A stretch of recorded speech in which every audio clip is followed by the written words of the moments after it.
Chapter 2: Consciousness, the way out of pain.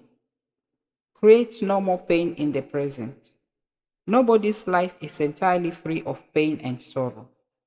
Isn't it a question of learning to live with them rather than trying to avoid them? The greater part of human pain is unnecessary. It is self created as long as the unobserved mind runs your life. The pain that you create now is always some form of non acceptance, some form of unconscious resistance to what is. On the level of thought, the resistance is some form of judgment. On the emotional level, it is some form of negativity. The intensity of the pain depends on the degree of resistance to the present moment. And this, in turn, depends on how strongly you are identified with your mind. The mind always seeks to deny the now and to escape from it. In other words, the more you are identified with your mind, the more you suffer. Or you may put it like this: the more you are able to honor and accept the now, the more you are free of pain, of suffering, and free of the egoic mind. Why does the mind habitually deny or resist the now? Because it cannot function and remain in control without time, which is past and future. So it perceives the timeless now as threatening. Time and mind are in fact inseparable. Imagine the earth devoid of human life, inhabited only by plants and animals. Would it still have a past and a future? Could we still speak of time in any meaningful way? The question of what time is it? Or what's the date today? If anybody were there to ask it, would be quite meaningless. The oak tree or the eagle would be bemused by such a question. What time? They would ask. Well, of course, it's now. The time is now. What else is there? Yes, we need the mind as well as time to function in this world. But there comes a point where they take over our lives. And this is where dysfunction, pain, and sorrow set in. The mind, to ensure that it remains in control, seeks continuously to cover up the present moment with past and future. And so, as the vitality and infinite creative potential of being, which is inseparable from the now, becomes covered up by time, your true nature becomes obscured by the mind. An increasingly heavy burden of time has been accumulating in the human mind. All individuals are suffering under this burden, but they also keep adding to it every moment. Whenever they ignore or deny that precious moment or reduce it to a means of getting to some future moment, which only exists in the mind, never in actuality. The accumulation of time in the collective and individual human mind also holds a vast amount of residual pain from the past. If you no longer want to create pain for yourself and others, if you no longer want to add to the residue of past pain that still lives on in you, then don't create any more time. Or at least no more than is necessary to deal with the practical aspects of your life. How to stop creating time? Realize deeply that the present moment is all you ever have. Make the now the primary focus of your life. Whereas before you dwelt in time and paid brief visits to the now, have your dwelling place in the now and pay brief visits to past and future when required to deal with the practical aspects of your life situation. Always say yes to the present moment. What could be more futile, more insane than to create inner resistance to something that already is? What could be more insane than to oppose life itself, which is now and always now? Surrender to what is. Say yes to life and see how life suddenly starts working for you rather than against you. The present moment is sometimes unacceptable, unpleasant, or awful. It is as it is. Observe how the mind labels it and how this labeling process, this continuous sitting in judgment, creates pain and unhappiness. By watching the mechanics of the mind, you step out of its resistance patterns and you can then allow the present moment to be. This will give you a taste of the state of inner freedom from external conditions, the state of true inner peace. Then see what happens and take action if necessary or possible. Accept, then act. Whatever the present moment contains, accept it as if you had chosen it. Always work with it, not against it. Make it your friend and ally, not your enemy. This will miraculously transform your whole life. Past pain dissolving the pain body. As long as you are unable to access the power of the now, every emotional pain that you experience leaves behind a residue of pain that lives on in you. It merges with the pain from the past, which was already there, and becomes lodged in your mind and body. This, of course, includes the pain you suffered as a child, caused by the unconsciousness of the world into which you were born. This accumulated pain is a negative energy field that occupies your body and mind. If you look on, it as an invisible entity in its own right. You are getting quite close to the truth. It's the emotional pain body. It has two modes of being, dormant and active. A pain body may be dormant 90% of the time. In a deeply unhappy person, though, it may be active up to 100% of the time. Some people live almost entirely through their pain body, while others may experience it only in certain situations, such as intimate relationships or situations linked with past loss or abandonment, physical or emotional hurt, and so on. Anything can trigger it, particularly if it resonates with a pain pattern from your past. When it is ready to awaken from its dormant stage, even a thought or an innocent remark made by someone close to you can activate it. Some pain bodies are obnoxious but relatively harmless. For example, like a child who won't stop whining. Others are vicious and destructive monsters, true demons. Some are physically violent, many more are emotionally violent. Some will attack people around you or close to you, while others may attack you, their host. Thoughts and feelings you have about your life then become deeply negative and self destructive. Illnesses and accidents are often created in this way. Some pain bodies drive their host to suicide. When you thought you knew a person and then you are suddenly confronted with this alien, nasty creature for the first time, you are in for quite a shock. However, it is more important to observe it in yourself than in someone else. Watch out for any signs of unhappiness in yourself. In whatever form, it may be the awakening pain body.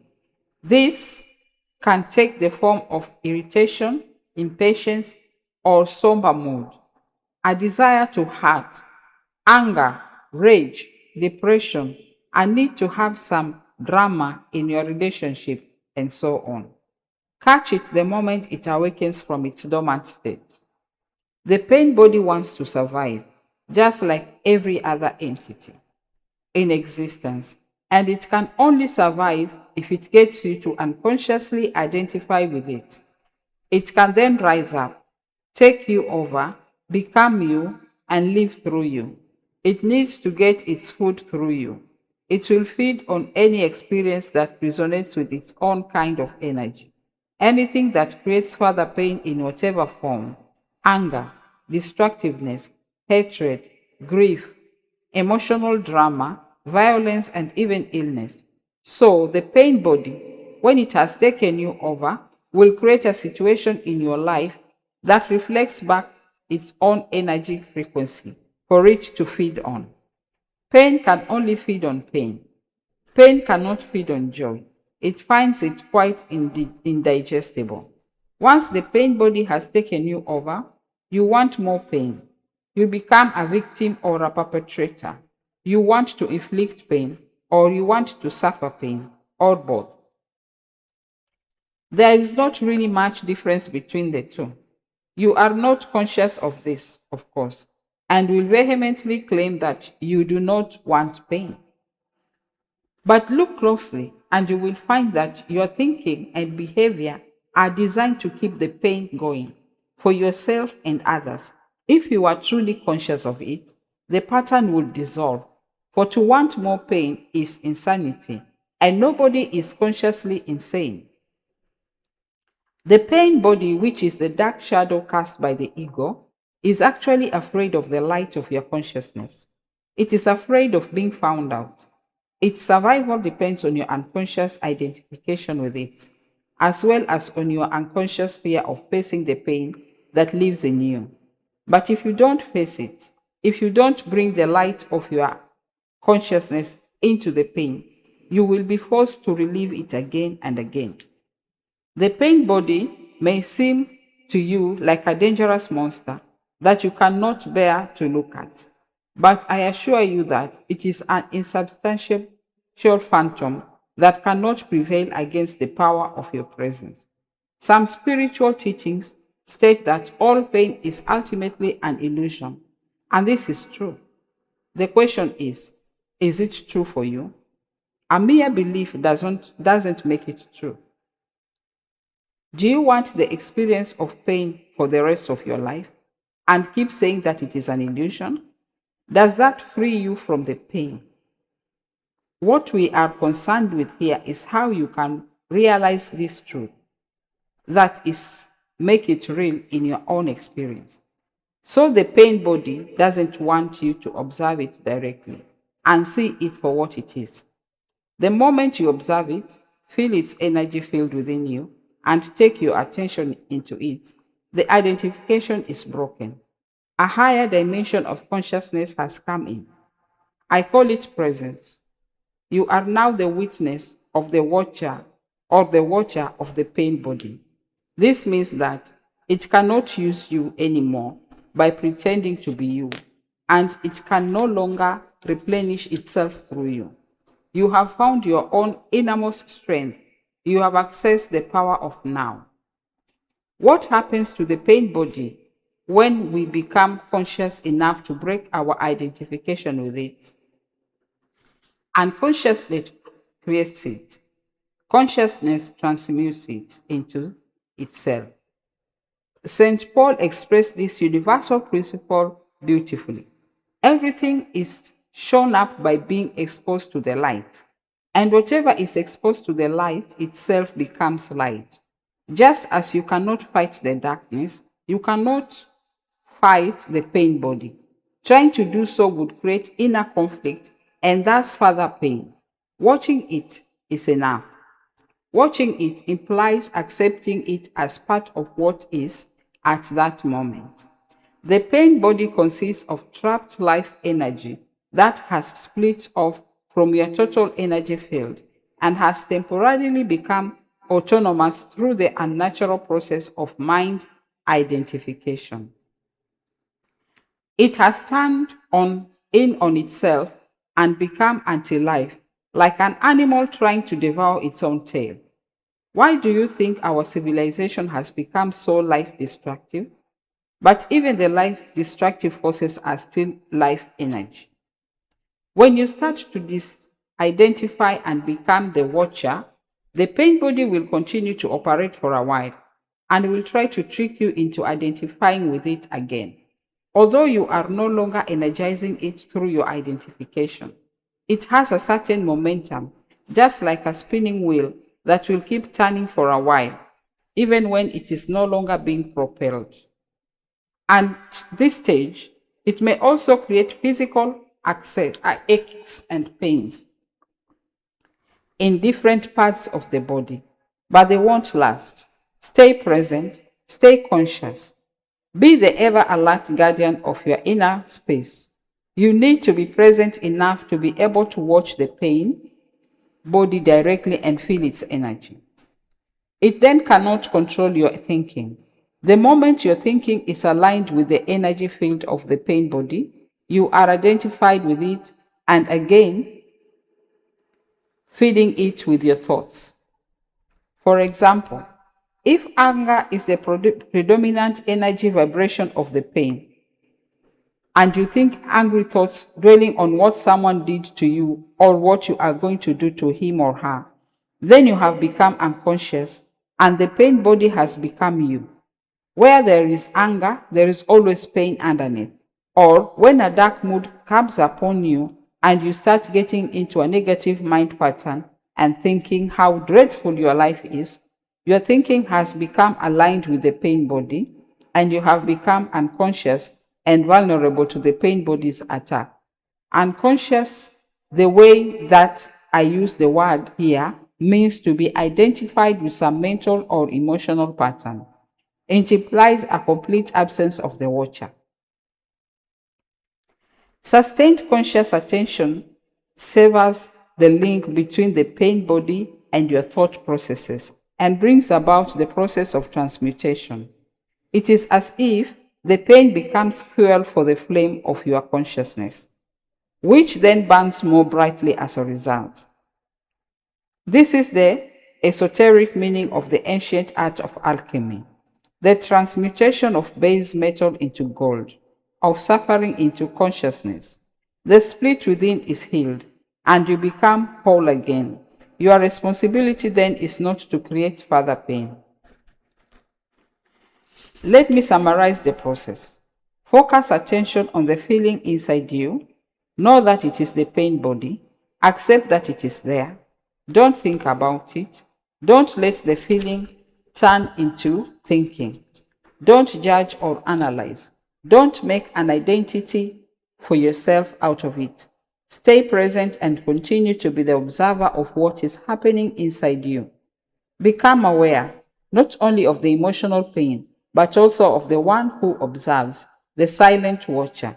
This is the power of the now, the power of your own conscious presence. Then see what happens. For many women, the pain body awakens particularly at the time preceding the menstrual flow.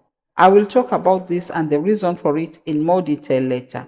Right now, let me just say this. If you are able to stay alert and present at that time and watch whatever you feel within, rather than be taken over by it, it affords an opportunity for the most powerful spiritual practice, and a rapid transmutation of all past pain becomes possible.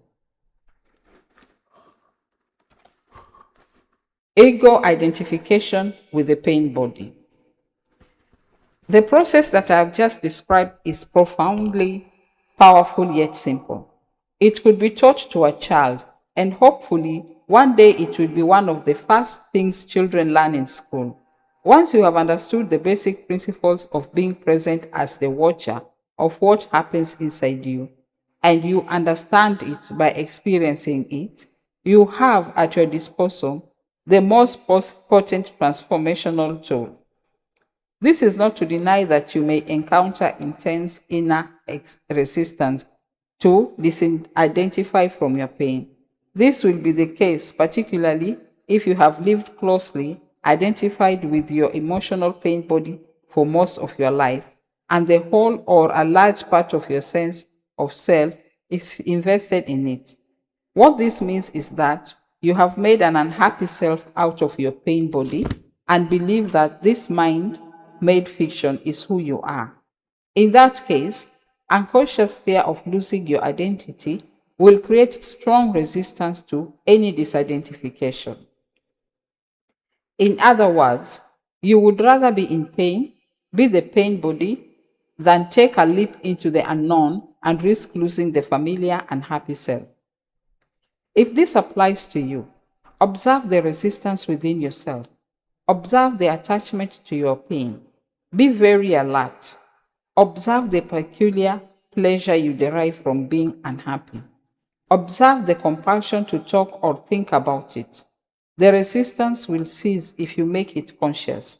You can then take your attention into the pain body, stay present as the witness, and so initiate its transmutation. Only you can do this.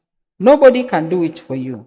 But if you are fortunate enough to find someone who is intensely conscious, if you can be with them and join them in the state of presence, that can be helpful and will accelerate things.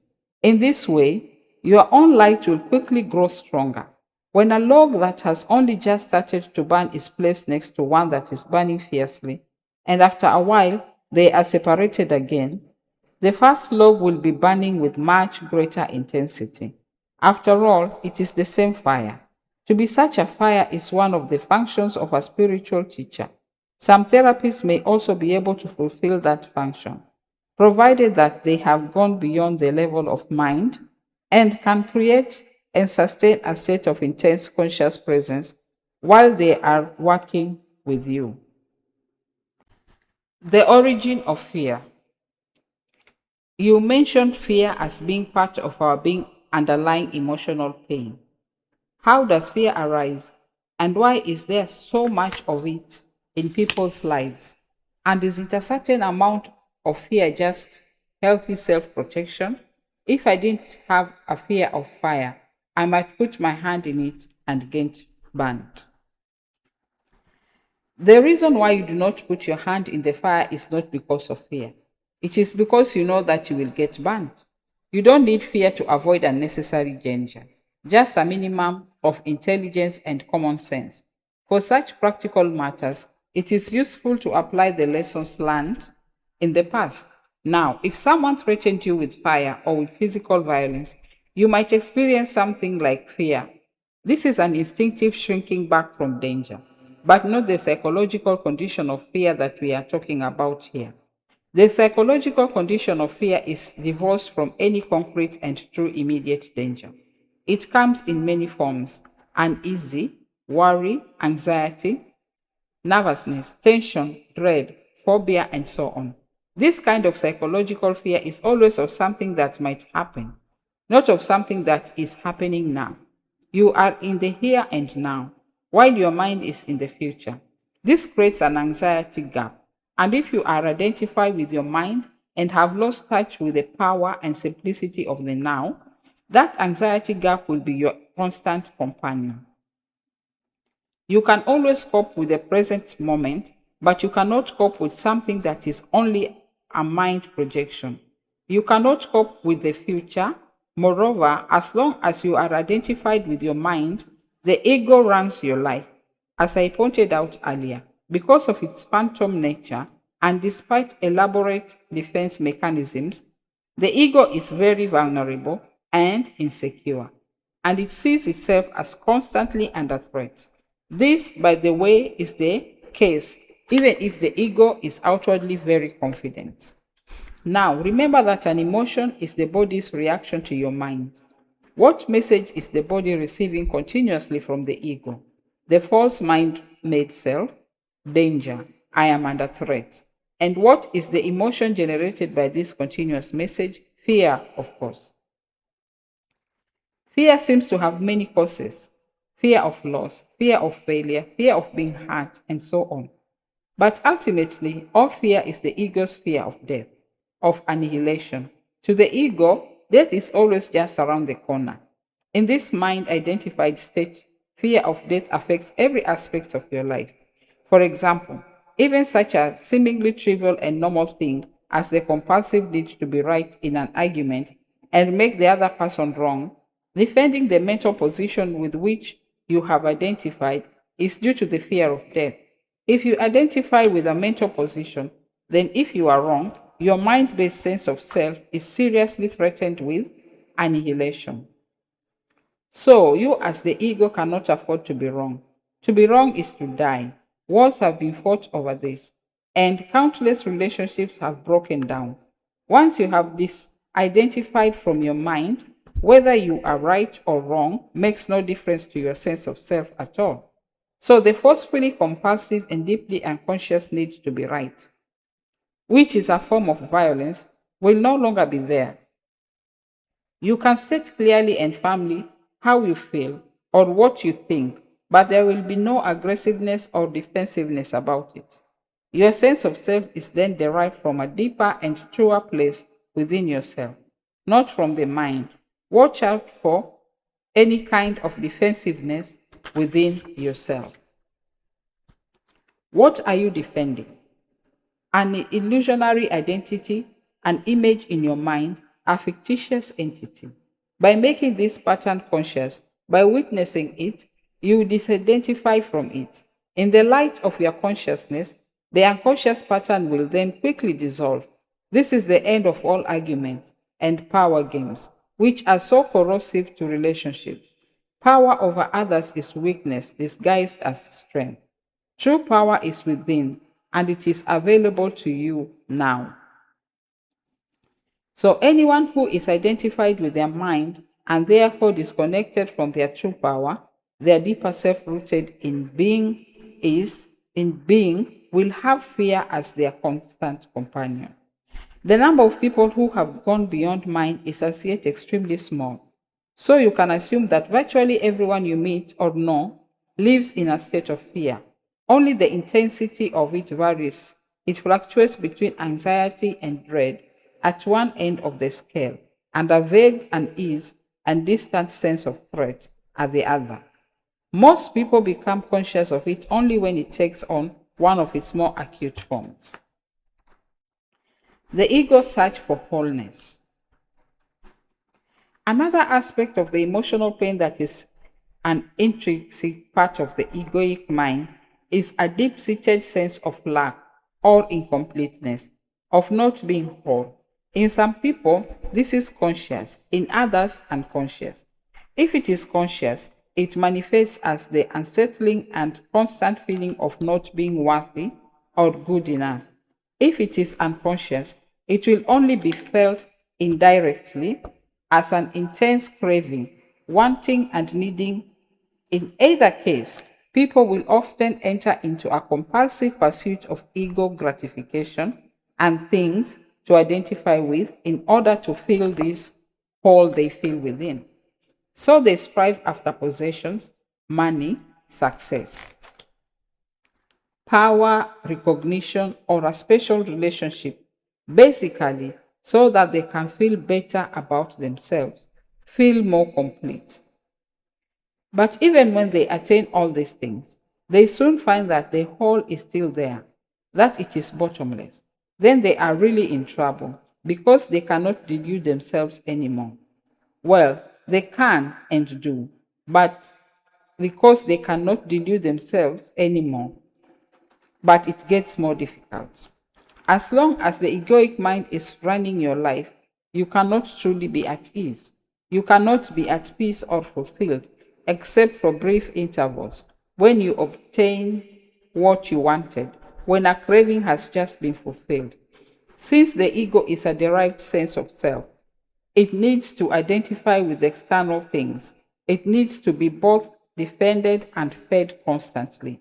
The most common ego identification have to do with possessions, the work you do, social status and recognition, knowledge and education, physical appearance, special abilities, relationships, personal and family history, belief systems, and often also political, nationalistic, racial, religious, and other collective identifications. None of this is you. Do you find this frightening? Or is it a relief to know this? All of these things you will have to relinquish sooner or later. Perhaps you find it as yet hard to believe, and I'm certainly not asking you to believe that your identity cannot be found in any of those things. You will know the truth of it for yourself. You will know it at the latest when you feel death approaching. Death is a stripping away of all that is not you. The secret of life is to die before you die and find that there is no death.